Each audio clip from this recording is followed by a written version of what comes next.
How many of you remember April 13th, 1970? Yeah, me either, except I do remember it.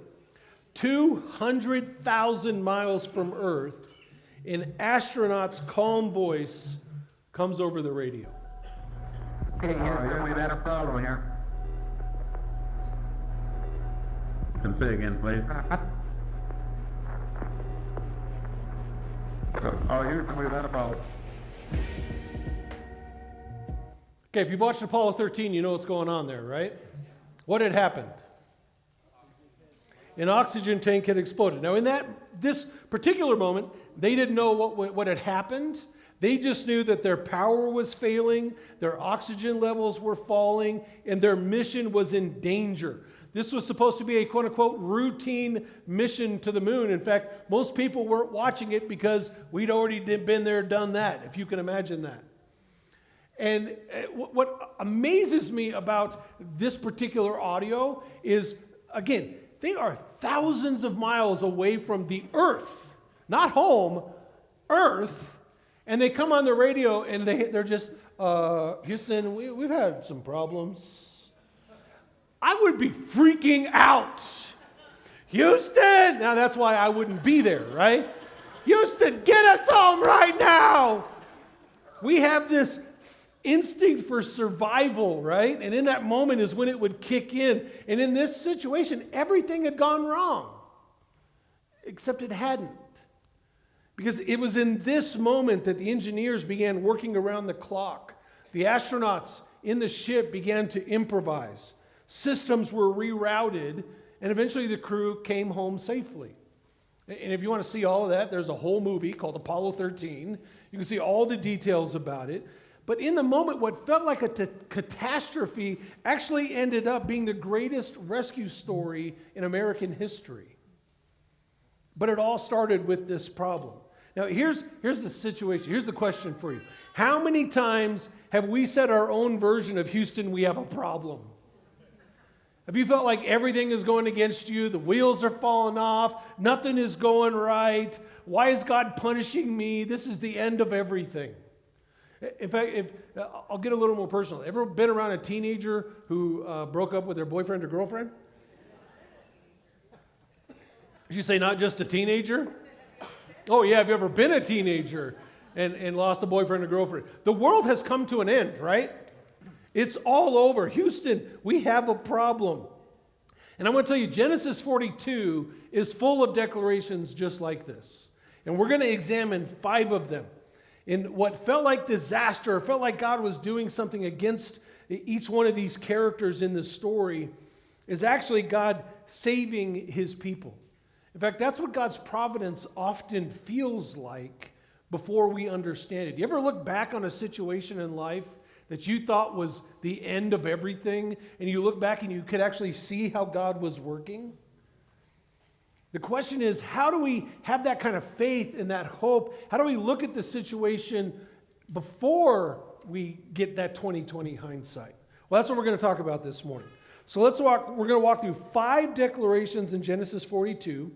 We're going to talk about what the person who said it thought was happening, and then we're going to talk about what was really happening. All right? Are you ready?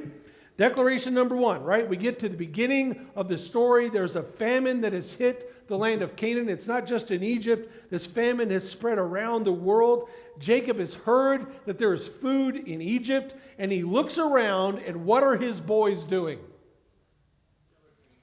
Nothing.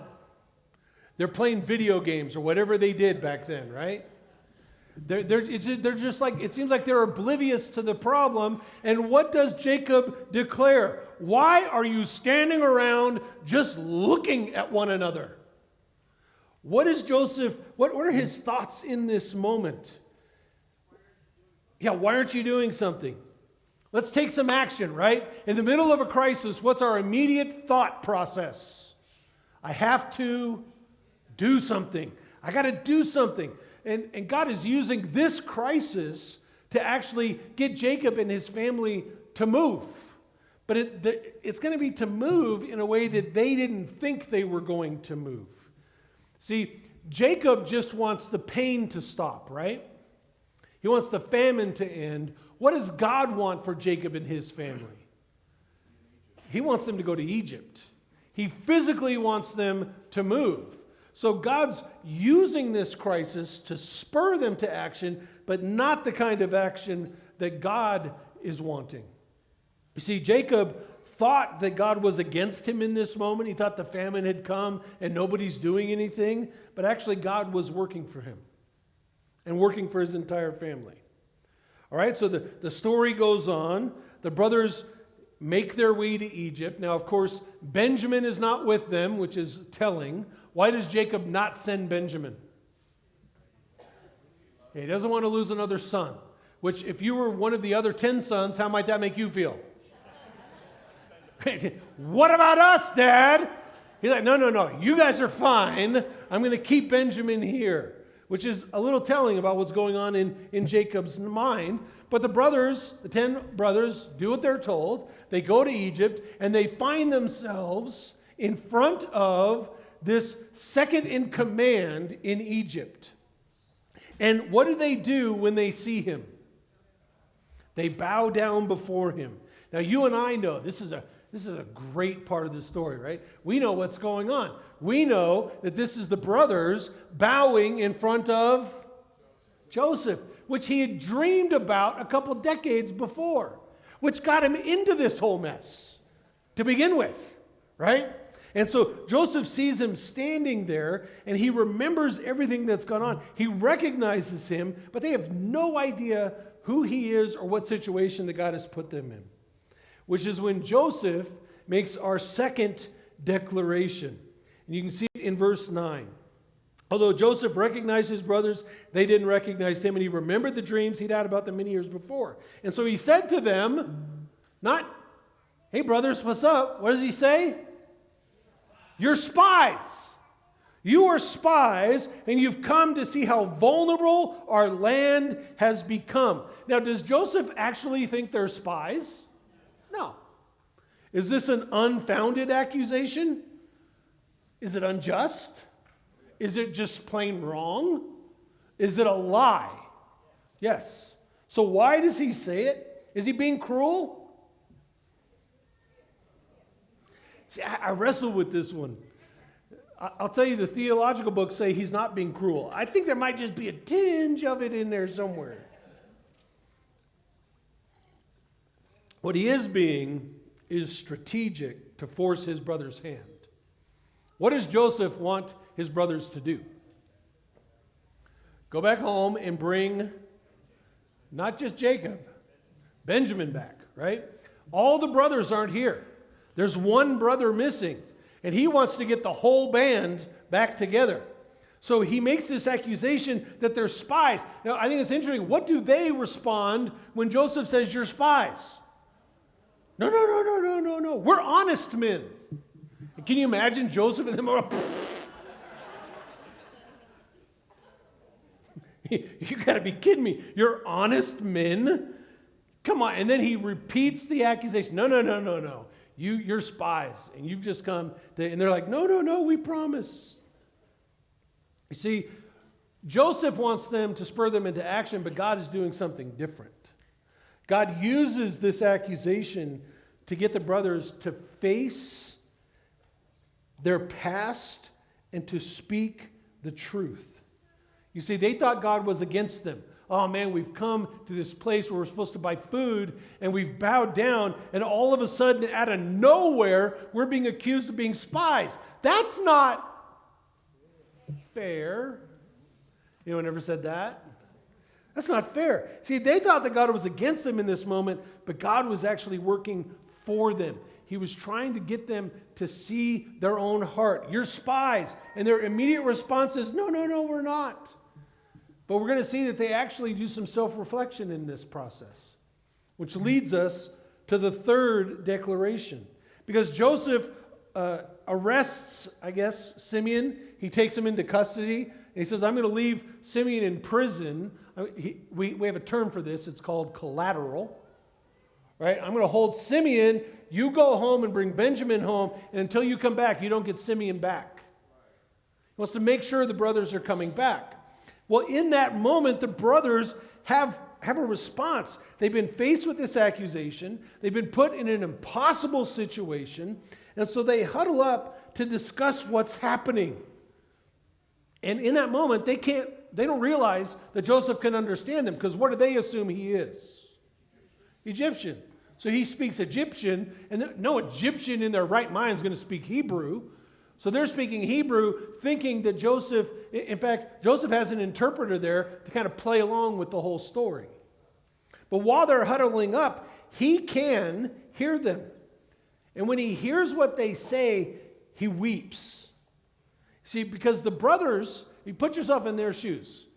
What do they assume is going on here in the grand scheme of things? They're being punished. In fact, that's the declaration. Verse 21, speaking among themselves, they said, clearly we are being punished, and they knew why. Because of what we did to our brother Joseph long ago. We saw his anguish when he pleaded for his life, but we wouldn't listen. That is why we're in this trouble. Now, they're not completely wrong. Is that what brings them here in this moment? Yes. But is God punishing them here? No. In fact, what is God doing? He's rescuing them. He's saving them. You see, they thought that God was against them, but God was working for him. And God is using this moment again to soften their hearts. This is the first time in 20 years that the brothers even make mention of what happened to their brother Joseph. This is the first time in 20 years that they say, yeah, we did something wrong. One moment of pressure from Joseph and the truth comes out, right? Now they call it punishment. We know that's not exactly going on. And by the way, there's more brother dynamic going on here, because in verse 22, Reuben says, didn't I tell you not to sin against the boy? But you wouldn't listen. And now we have to answer for his blood. What does Reuben say? Told you so. Told you so. And Joseph hears them, and again, he weeps, because I think a couple things. Number one, he understands in this moment that his brothers have not forgotten him. They've not forgotten what happened. And he sees that there's some remorse for what happened to him 20 years ago. Now, we're going to get an amazing declaration from Joseph in several more chapters. At the end of this story, he's going to tell his brothers, what you meant for evil, God meant for good. See, Joseph understands that sometimes we think that God is against us, but that's not what's happening. All right, so the brothers, faced with this impossible situation, they've got to go home. So they travel back home, and along the way, before they left, Joseph put all the money that they had brought to buy the grain, he told his people, put the money back in their grain sacks and send them on their way. Now, this was an act of kindness. What's Joseph saying? This is free. It's on me. But on the way home, one of the brothers opens the sack and sees the money in the grain, and what do they immediately assume? We're toast. They are scared to death. Because what had they been accused of? Being spies. And now, on top of that accusation, what are we going to add? Theft. You're thieving spies. They can hear it happening. They understand what's going on. They're terrified. They're afraid for their life. Their guilt distorts their vision of what's really going on. This, by the way, then their declaration comes out in verse 28. Look, he exclaimed to his brothers, my money has been returned. It's here in my sack. Then their hearts sank. Trembling, they said together, what has God done to us? Anyone ever been there? What has God done to us? What is happening in this moment? By the way, this is the first time the brothers have even mentioned God. And what's their assumption? God is against them. They see judgment. God is actually providing for them, but they see judgment. God is giving them back their money, but they see a trap. What felt like being threatened was actually God's kindness, Joseph's generosity, but they read it the wrong way. They thought God was against them, but God was working for them. Which brings us to our last declaration. Because the brothers get home, they see their father Jacob, and someone's got the terrible job of telling Jacob everything that happened. I mean, they were sent to do one very simple thing. You ever had that? You had one job moment? They were sent to do one thing, which was what? Get some food. But they come back and they don't have Simeon. And so they've got to tell their father everything that happened. Look, we met this man. He was terrifying. He called us spies. And we don't know what happened, but all the money showed back up. In fact, all the rest of the brothers, I don't know why they didn't do this when they were on the road, but when they get home, all the other brothers look in their sacks, and what do they all find? All the money. And Jacob witnesses this, and he freaks out. Verse 35, as they emptied out their sacks, there in each man's sack was the bag of money he had paid for the grain. The brothers and their father were terrified when they saw the bags of money. Jacob exclaimed, "You are robbing me of my children. Joseph is gone, Simeon is gone, and now you want to take Benjamin too. Everything is going against me." You ever made that declaration? Nothing is going right. Everything in the world is against me. And can you understand Jacob's position? He's looking at it. He lists them, right? Simeon is gone. Joseph is gone. This money is here. So now we can't even go back, because if we go back, you're all gone. And now what you want me to do, he's kept Simeon, and now you want me to give you Benjamin and send you back home? What's Joseph's answer? No, it's not going to happen. Yeah, Jacob. Instead, he cries out, everything is going against me, and this isn't going to happen. But here's the truth. He's dead wrong, isn't he? He thinks Joseph is dead. Is Joseph dead? Nope, he's alive. He thinks Simeon is in prison for the rest of his life, but Simeon is safe. He thinks Benjamin is going to be put at risk, but actually Benjamin will be protected. In fact, because of everything that's going on, Jacob's family is going to survive. In fact, more than survive, it's going to thrive. But he thinks God is against him when God is actually working for him. Do you see the application? It stares us in the face, doesn't it? Because just like Joseph and or Jacob and his brothers, or his sons, I guess, Jacob and Joseph's brothers, we assume that God is against us when life is hard, don't we? But actually, God is working for us. He uses hardship to accomplish his redemption. The problem is, we just don't like it. Do we? Pastor, I was told that when I get saved, everything's going to be perfect. And I'm never going to have any problems. That Jesus will just make everything better.